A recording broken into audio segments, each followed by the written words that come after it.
నగరంలో మరో real estate మోసం వెలుగులోకి వచ్చింది.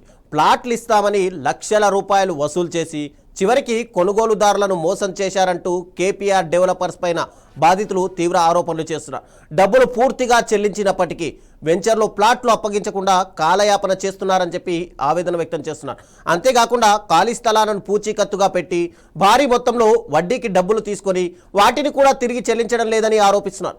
గత 3 ఏళ్లుగా న్యాయం కోసం కార్యాలయం చుట్టూ తిరుగుతున్నా ప్రయోజనం లేకపోయిందని, ఇప్పుడు ఆఫీస్కు తాళం వేసి నిర్వాహకులు ఇల్లు కూడా ఖాళీ చేసి వెళ్లిపోయారని చెప్పి బాధితులు వాపోతున్నారు.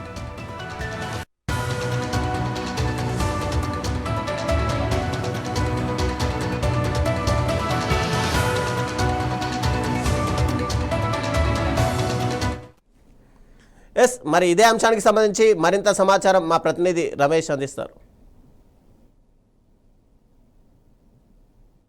మా ఇంటికి శ్రీనివాస్ అని వరంగల్ సీన్ అంటారు.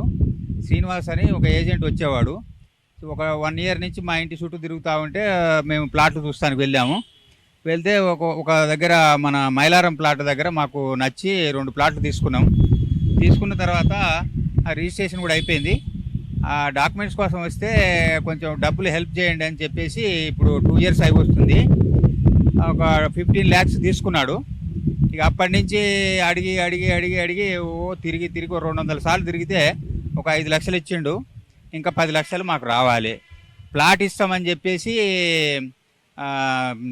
రాసిండు. కానీ ఆ ప్లాట్ కూడా రిజిస్ట్రేషన్ చేయట్లేదు. కానీ మమ్మల్ని మోసం చేయడం అయితే అన్యాయం అండి. ఇది డబ్బులు తీసుకునే కానీ ఇంతవరకు అసలు లేదు.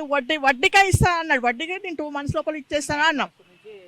9-10 వడ్డీ లేదు, ఏది లేదండి అసలు. లాస్ట్కి ఏమన్నాడంటే, సార్ ఇప్పుడు నేను ప్లాట్లు ఇవ్వలేని పరిస్థితిలో ఉన్నది, డబ్బులు ఇవ్వలేని పరిస్థితిలో ఉన్నాను, ఎట్లయినా మీరు ప్లాట్లు తీసుకోండి అంటే, సరే పోనీలో ఆ ప్లాట్ తీసుకున్నాకనైనా అదే అమ్ముకున్న బాబుకు మనం పంపించచ్చు అనుకున్నామండి. కానీ ఆ ప్లాట్ రిజిస్టర్ చేస్తలేడు, డబ్బులు ఇస్తలేడు. అయినా దానికి మార్కెటింగ్ చేస్తున్నారు. ఆయన వేరే వాళ్ళకు ఉన్నది, ఈయన మార్కెటింగ్ చేస్తున్నారు. అక్కడికి వెళ్ళి చూపించారు మాకు ల్యాండ్ ఇది తీసుకోండి అని చెప్పేసి. తర్వాత ఆయన మాకు అర్థమైంది ఏంటంటే, ఆయన మా దగ్గర డబ్బులు తీసుకుంటున్నారు కానీ వాళ్ళకి పే చేయకుండా ఈయన వాడేసుకున్నాడు మొత్తం. మధ్యలో నుండి వాడేసుకొని మొత్తం ఇక మమ్మల్ని తిప్పించుకుంటున్నాం. ఎవ్రీ డే ఇప్పుడు అయిపోద్దండి, రేపు అయిపోద్దండి, నెక్స్ట్ వీక్ అయిపోద్దని దీంట్లో చెప్పుకుంటూ వస్తున్నాడు. కానీ ఏది అవ్వట్లేదు. 2 ప్లాట్లకు డబ్బులు కడితే ఒకటి కూడా ఇవ్వలేదా ఇప్పటి వరకు? అంటే 2 ప్లాట్లకి అనుకున్నాము.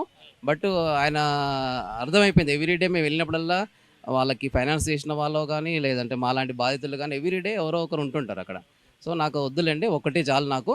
సో ఒకటి ఇచ్చేసి నాకు రిజిస్ట్రేషన్ చేయండి అంటే చేస్తాను, అది చేస్తానని చెప్పేసి అక్కడ వాళ్ళకి వీళ్ళకి టర్మ్స్ ఏదో బ్రేక్ అయినట్టుంది.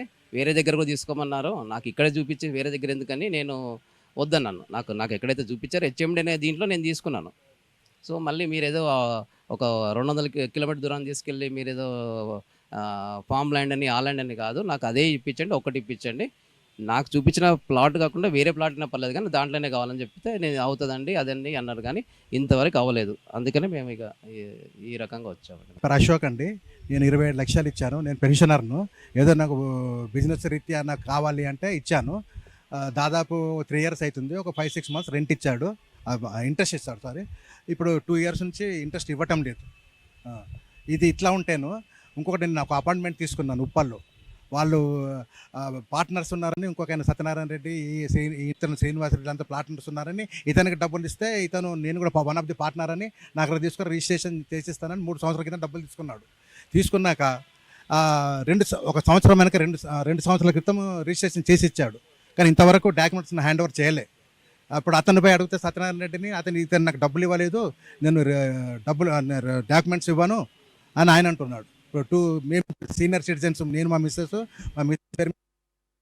ఇప్పుడు ఇక రేపు మాపు అని ఇట్లా అబద్ధాలు ఆడటము,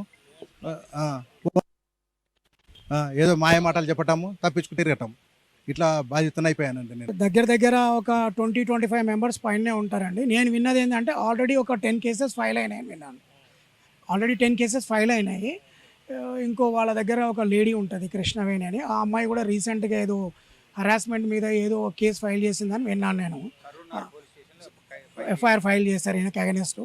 సో ఇంకా ఉన్నారు. నేను అనుకోవడం ఏంటంటే ఇది బయటపడితే మీడియా ద్వారా ఇంకా ఎక్కువ మంది వచ్చే బాధ్యతలు ఉన్నారు. ఎందుకంటే మాకు తెలియదు ఇప్పుడు మేము నెట్వర్కింగ్లో దొరికింది, నాకు కాంటాక్ట్లో 5-6 మందిమే వచ్చాం.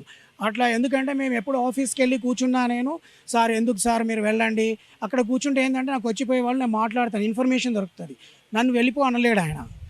సో అట్లా ఇన్ఫర్మేషన్ దొరికితే మళ్ళీ వీళ్ళందరూ ఒకటే ఏదైనా చేస్తారనే ఉద్దేశంతో నాకు కూర్చొని ఇచ్చేవాడు కాదు.